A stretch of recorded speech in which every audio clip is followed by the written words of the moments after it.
It has long been said that those who do not learn from history are doomed to repeat it.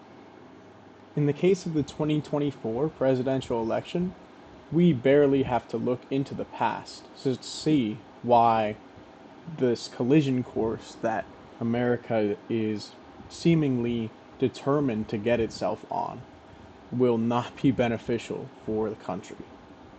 And as someone who does not truly identify with either major political party, I am watching this with horror, to be quite honest. Um, in recent months, of course, on the Democratic side, they have basically cleared the field for Joe Biden, if we're being honest.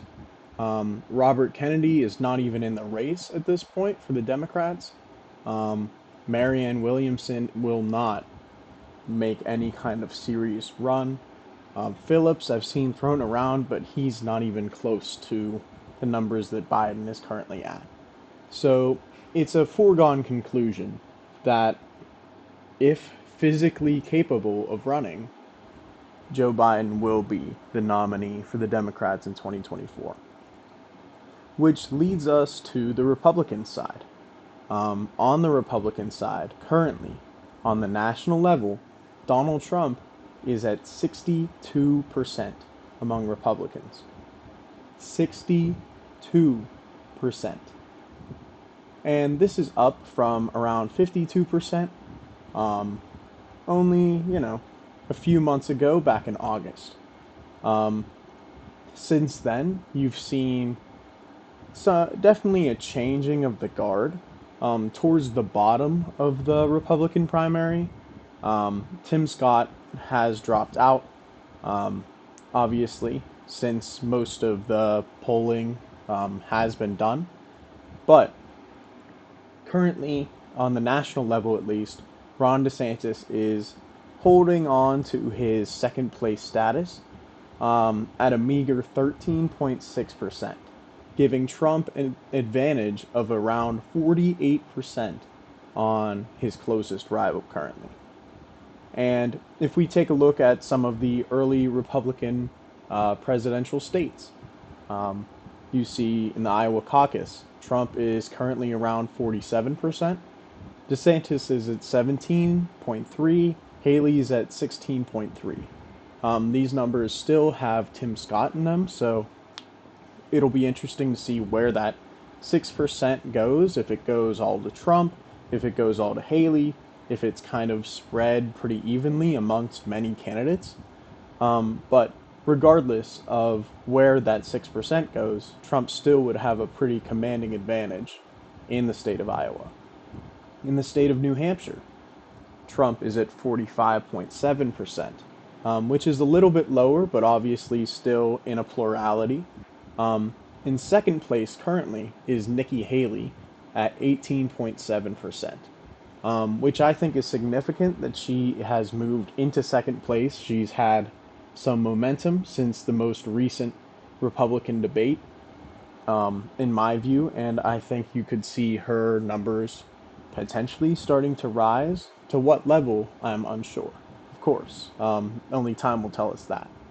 But more interestingly, to me, is Chris Christie in third place at 11%. Um, Certainly not something that I would have ever predicted. To be honest, I thought Chris Christie was going to hang around 2% and drop out well before the Iowa caucus. But the way things are shaking out now, he has little incentive to drop out. Um, in his mind, he could probably be like, oh, Asia Hutchinson, Doug Burgum, even Ramaswamy all have lower numbers than him, at least in the New Hampshire. So there's definitely justification, at least in his camp, to continue his campaign. So voters or the candidates probably should not directly try to. Obviously, you should try to peel away voters from anyone you can, but appealing to Chris Christie voters just because, oh, well, he's going to drop out soon, um, isn't a real strategy at this point. And then moving on to the state of South Carolina. South Carolina is Nikki Haley's home state. And as of right now, Trump is currently polling at 49%. Um, Haley's at 18.8. DeSantis is around 10.5. Tim Scott still is averaging 8.8. So this, once again, will be very interesting to watch where that 8%, a little over 8% really goes. Whether it'll stay with the native daughter in Nikki Haley, or whether that support may just go straight to Donald Trump. But the picture I'm painting here is one that it seems pretty clear to me. Um, Barring a major shakeup in on one of the sides, there is little chance in my mind that we will be able to avoid a rematch of 2020 in 2024. And I just think overall, these are two candidates who are not overwhelmingly popular, who did not have overwhelmingly successful terms as president, which is really strange that it seems that many people just want this person to go back into the job that they have already shown that they are not capable of delivering on their promises. This is goes for both administrations. You can say that, oh well, Trump did certain things, and he did.